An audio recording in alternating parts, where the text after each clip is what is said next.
नमस्कार, योग निरोग में आपका स्वागत है। मैं हूं रामवीर श्रेष्ठ और आज हम बात करेंगे उस समस्या की जो समस्या आमतौर पर शादी से पहले ही लड़कियों को होती है, जिसकी वजह से भविष्य में मां बनने की उनकी संभावना उस पर एक तरह से तुषारापात होता है और उसकी वजह से उन्हें कई तरह के कष्टों को सहना पड़ता है, झेलना पड़ता है। हम उसको एक तरह से पॉलीसिस्टिक ओवरी डिजीज़ के नाम से उसको जाना जाता है। ये क्या है और इसका उपचार योग में किस तरह से कैसे किया जा सकता है, ये भी हम जानने की कोशिश करेंगे हमारे इस खास कार्यक्रम योग निरोग में।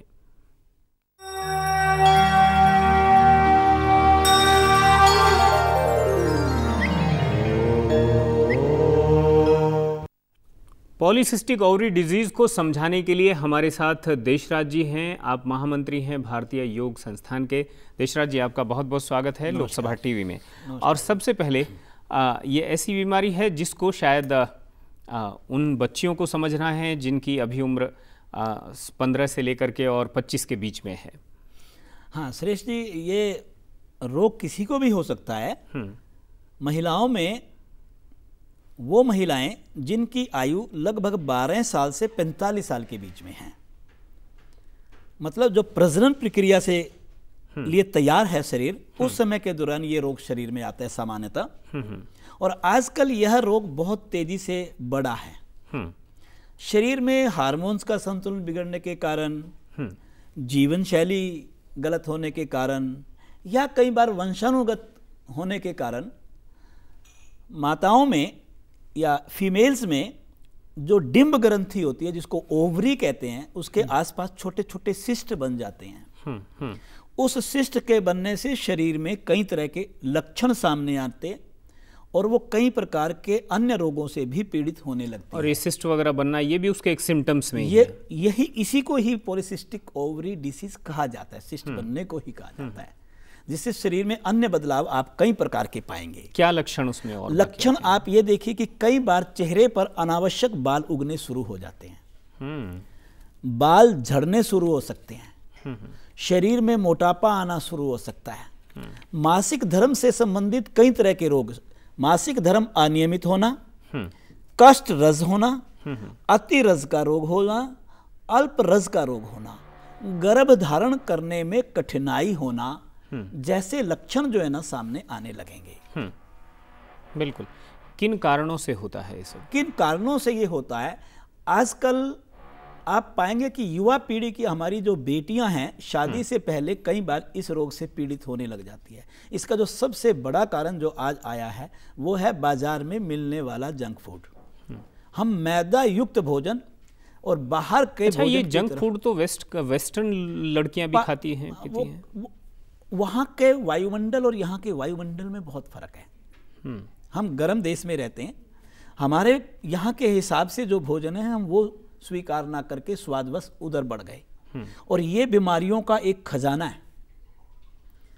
सबसे पहले सबसे बड़ा कारण है ये कि जो बाहर का फूड, दूसरा शरीर में मोटापा आना, तीसरा हार्मोन्स का संतुलन शरीर के भीतर बिगड़ना, मदिरा का सेवन करना, मधुमेह का रोग होना, चिंता ज्यादा करना, बिल्कुल, तनाव में ज्यादा रहना, बिल्कुल, योगाभ्यास ना करना या कोई व्यायाम ना करना। जब हम व्यायाम नहीं करेंगे, योग नहीं करेंगे, तो हमारे अंदर के जो प्रजनन अंग हैं उनको जिस ढंग से विकसित होना चाहिए और जिस ढंग से सक्रिय रहना चाहिए या जैसे हार्मोन्स बनाने चाहिए वो वैसे हार्मोन्स नहीं बना पाते, जो एक कारण बनता है इस सिस्ट के बनने का। जो आसन है वो कितना कारगर साबित होते हैं? आसन हमारे शरीर में आए हुए दोषों को ठीक करते हैं। सिस्ट ही नहीं, किसी भी प्रकार का दोष हो, जब वह उस दोष को ही ठीक कर देंगे, न्यूनताओं को खत्म कर देंगे, तो वो रोग स्वतः ही ठीक हो जाएगा। बिल्कुल, जीवन जिसमें कि सिस्ट भी एक रोग है। जीवन को पूरी तरह से निर्दोष रखना है, इसलिए योग मार्ग पर चलना है और आसन उसकी एक महत्वपूर्ण कड़ी है। तो आइए, कौन कौन से आसन हैं जो आपकी इस समस्या से आपको छुटकारा दिला सकते हैं?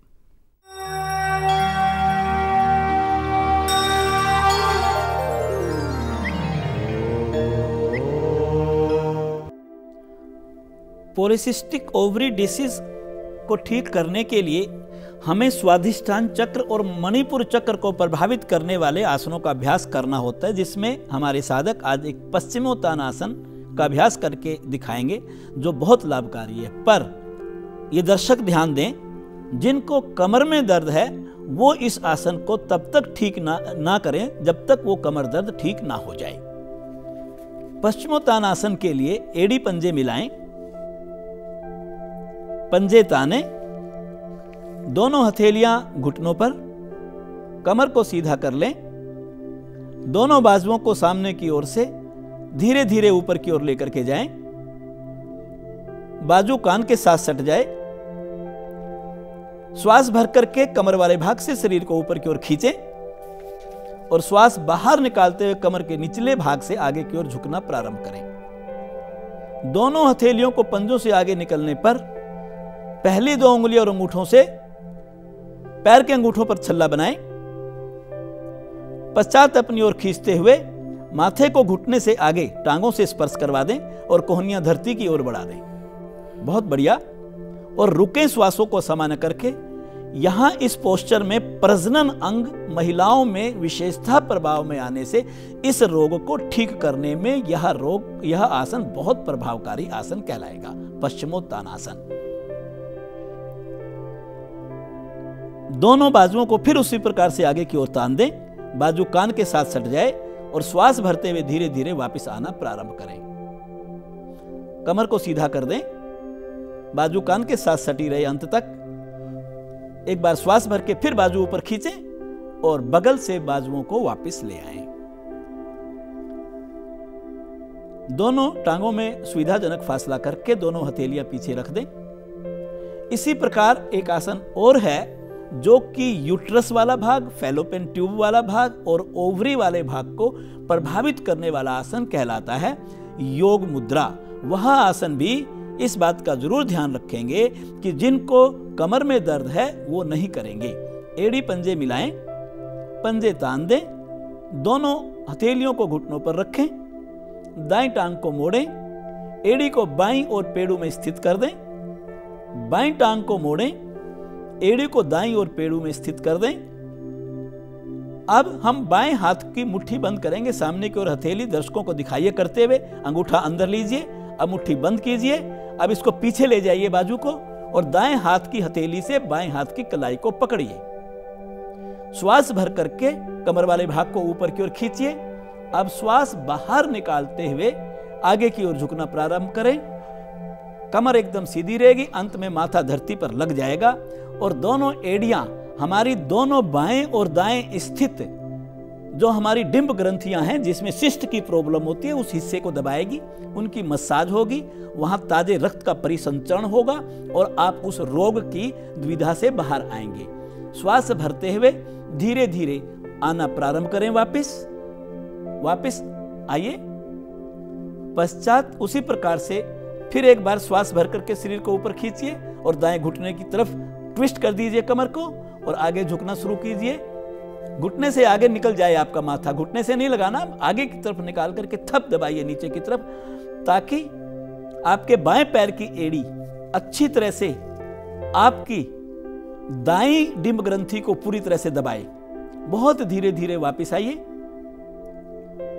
फिर उसी प्रकार से श्वास भर करके शरीर को ऊपर खींचिए और श्वास बाहर निकालते हुए बाईं ओर कमर को ट्विस्ट कीजिए और बाईं ओर मुड़ करके आगे झुकना प्रारंभ कीजिए। माथा घुटने पर नहीं लगाना, घुटने से आगे जाएगा और नीचे झुकिए ताकि एड़ी वाला भाग डिंब ग्रंथि को पूरी तरह से ओवरी के ऊपर पूरा प्रभाव छोड़ दे और अपने ध्यान को प्रजनन अंगों के साथ लगा दीजिए। इस वक्त श्वास भरते हुए धीरे धीरे वापस आइए।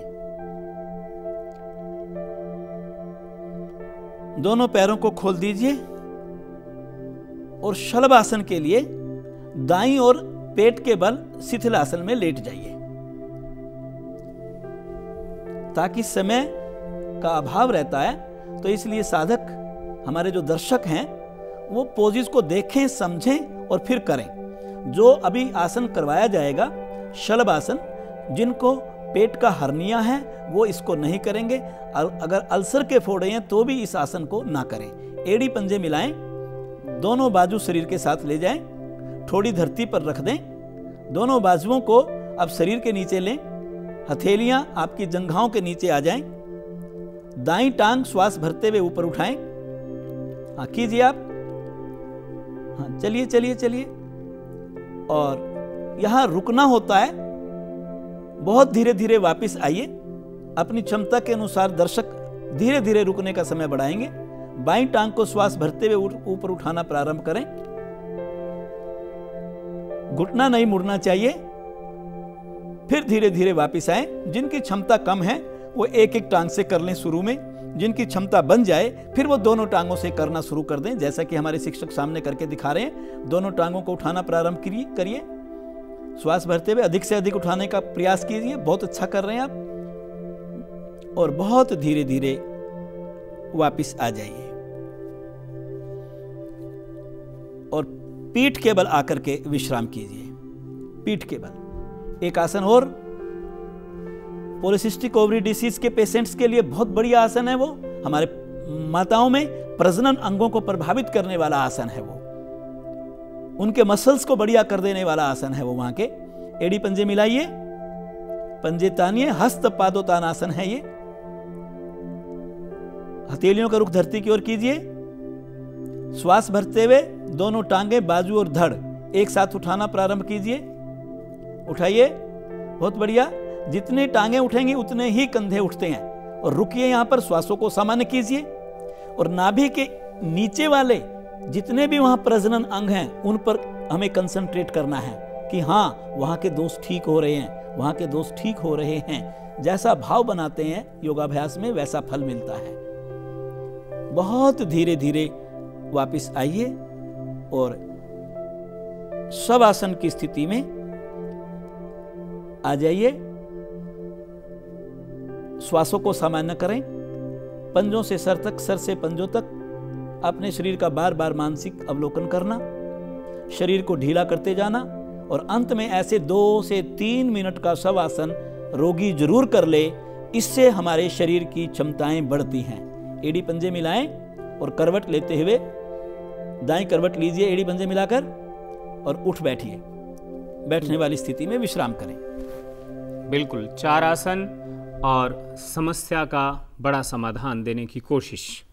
यहाँ पर हम साथ में आपने निषेध बताने की कोशिश की है करीब करीब हर आसन में। आपको लगा कि जैसे लास्ट आसन में निषेध बताने से शायद रह गए? नहीं, वो रहा नहीं है, वो हमें बिल्कुल पूरा ध्यान था। पर उसमें मैं इतना सिर्फ कहूँगा कि अगर अल्सर के फोड़े हैं या किसी को कमर के निचले भाग में स्वीयर पेन है, वो उस आसन को ना करें, बाकी सब कर सकते हैं। बिल्कुल। प्राणायाम पर हम चलना चाहेंगे। प्राणायाम को आप क्या मानते हैं? कौन सा प्राणायाम जो है इस रोग में, इस समस्या में? इसमें एक विशेष बात कही गई थी कि हार्मोन्स के परिवर्तन की वजह से ये रोग आता है। उसके लिए उज्जयी प्राणायाम बहुत बढ़िया है। और एक हमारे मस्तिष्क की ग्रंथियों को प्रभावित करने के लिए महिलाओं को भ्रामरी प्राणायाम का अभ्यास करना चाहिए। और दूसरा, जो हमारे प्रजनन अंग हैं उनकी मसाज करने के लिए अग्निसार क्रिया का अभ्यास करना चाहिए। अग्निसार क्रिया बहुत प्रभावकारी प्राणायाम है ये, जो कि आज हमारे साधक करके दिखाने वाले हैं। बिल्कुल, तो आप भी तैयार हो जाइए, चूँकि देशराज जी ने ये यहाँ पर पहल शुरू कर दी है कि कुछ कराने से पहले ही उसके बारे में क्या सावधानी रखनी है इसका जिक्र कर दिया जाता है। इसलिए सावधानी पूर्वक करेंगे आप, ऐसा हमें विश्वास है। आइए तो शुरू करते हैं प्राणायाम।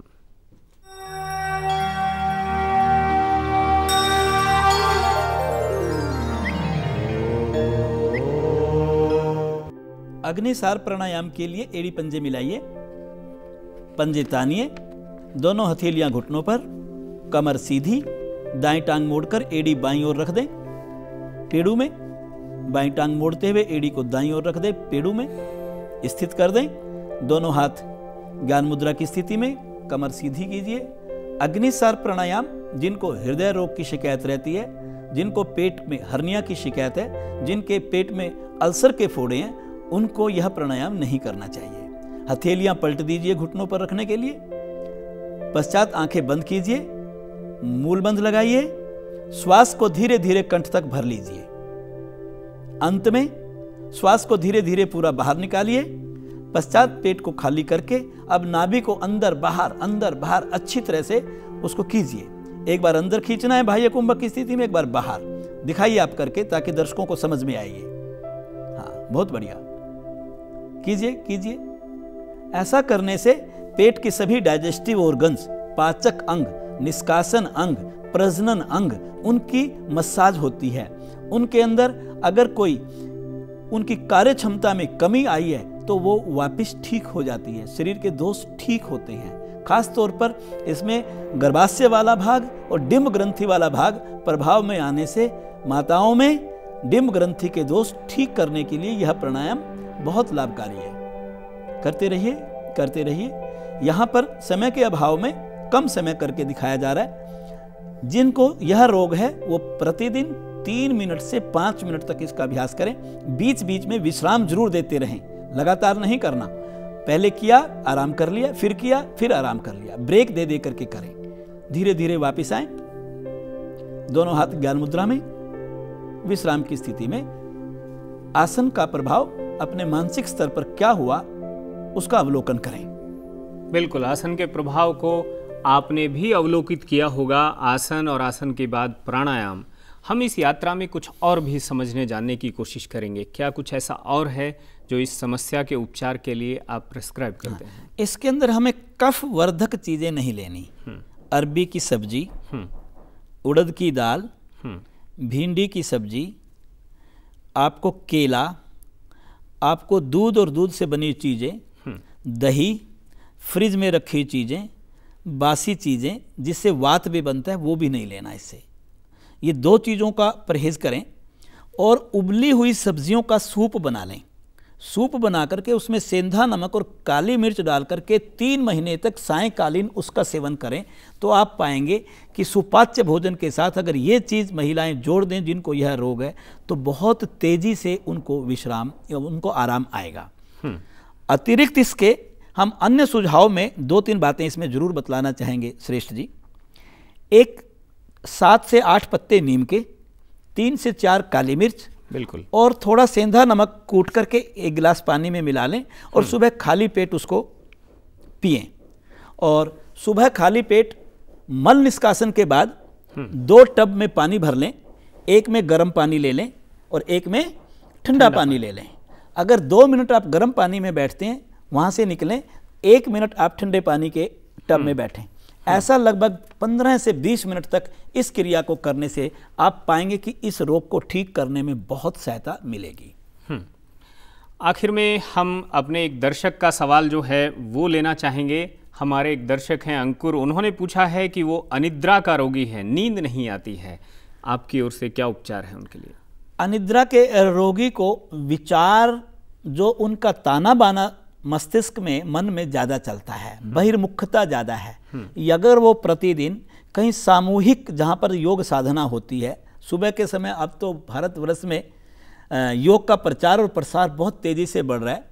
जहाँ भी वो रहते हैं, उन्होंने शहर का नाम नहीं बतलाया, कहीं आसपास के पार्क में जाएं और खुले वातावरण में जहाँ कहीं योग की क्लास चल रही है, निःशुल्क सिखाने वाले बहुत हैं, बिल्कुल बिल्कुल, और वहाँ जाकर के ज्वाइन करें और निःशुल्क 1 घंटा सामूहिक योग साधना करने से उनके शरीर में परिवर्तन आना शुरू होगा।